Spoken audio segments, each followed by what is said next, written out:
Hey everybody, welcome to the 1600 Podcast, Episode 1. My name is Brian McElroy, and I'll be discussing SAT-related issues with you from time to time, hopefully more often than not, via this podcast.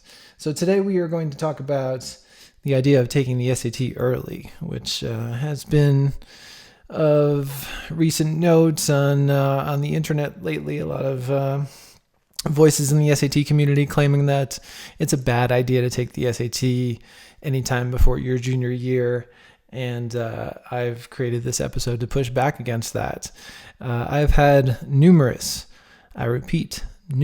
students achieve 1,500 plus scores in their freshman or sophomore years. I am not saying that this is average, typical. It's certainly not. I don't specialize in average or typical students, but in many cases, in particular for bright, highly achieving, precocious students, starting freshman, sophomore year is perfect because it gives them plenty of time to adjust to the test, to familiarize themselves with the test, to learn the content of the test, even if they haven't encountered it yet in their math classes or in their high schools. And, essentially allows them to prepare for years in some cases instead of just months. Now, is this something I would recommend to the average high school student? Probably not. The average high school student is going to benefit more from focusing on grades. Freshman, sophomore year, it's okay for them to, not start taking the SAT until their junior year.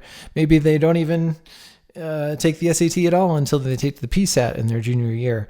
But obviously, if you wait that long, you're going to have a very low chance at any sort of special recognition like a National Merit Scholarship. As we all know, the National Merit Scholarship qualifying test is the junior year PSAT. And so, the PSAT was initially conceived as this test that you would take to get you ready for the SAT, to get you thinking about taking the SAT later in the year. But that's more for the average student. For the high achieving student, you should in fact be peaking by October of your junior year, because that's when the National Merit Scholarship qualifying test occurs. And if that's a high priority for you, which in many cases it is and should be, given the high amount of scholarships involved with being a National Merit semifinalist or finalist, it makes sense to peak around that time. So instead of, in the old days, taking the PSAT as a start to the process, in many ways you're taking now the October junior year PSAT as the end of the process. Many of my students have already, by that time, achieved SAT scores that they're very happy with, 1,500 plus scores, and the October PSAT is just the icing on the cake. And, by the way, good luck to those students who are taking the PSAT for the first time, competing with my students who have taken, dozens of real official practice tests and been prepping for months, if not years.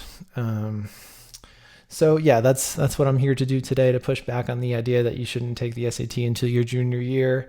It is true you don't have to take the SAT or ACT. There are a lot of colleges now, especially now post-COVID, including the entire University of California system, who don't require SAT scores. In the case of the UC, they're in fact test blind. Even if you send a score, they won't consider it.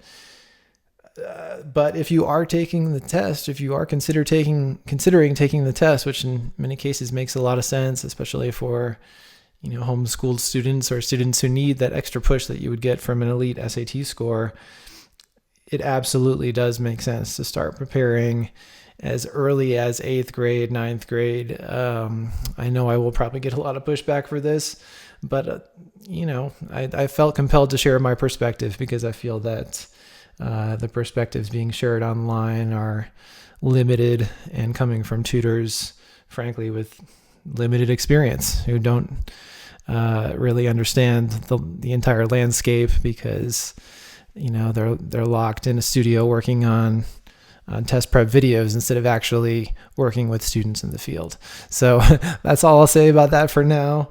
Thanks for listening, and I will see you next time for episode 2. Okay, thanks.